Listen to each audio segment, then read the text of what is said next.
Amidst the vast, rolling expanse of the ocean, a lone fisherman named Jonathan ventured further from the shore than he had ever dared. His small boat rocked gently on the tranquil waves as he cast his nets, searching for the biggest catch of his life.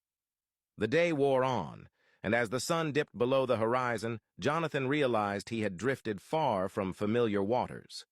A sudden thick fog enveloped his boat, obscuring the stars and any hope of finding his way back.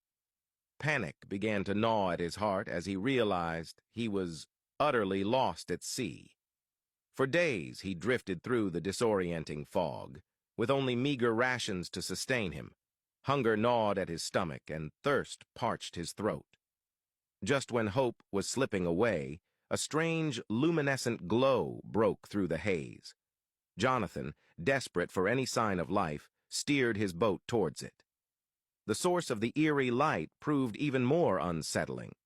A colossal, otherworldly creature, a grotesque fusion of cephalopod and crustacean, rose from the depths, its ancient eyes locking onto Jonathan's boat.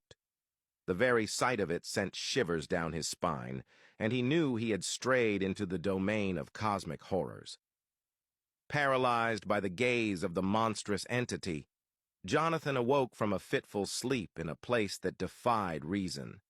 He lay in a pit of unfathomable dimensions, the walls carved with impossible geometries that hurt his mind to contemplate. The pit was illuminated by an eerie, pulsating light that seemed to emanate from nowhere and everywhere. Desperation overcame him, and he called out for help, but his voice was absorbed by the unnatural geometry, swallowed by the void. Jonathan was not alone in the pit.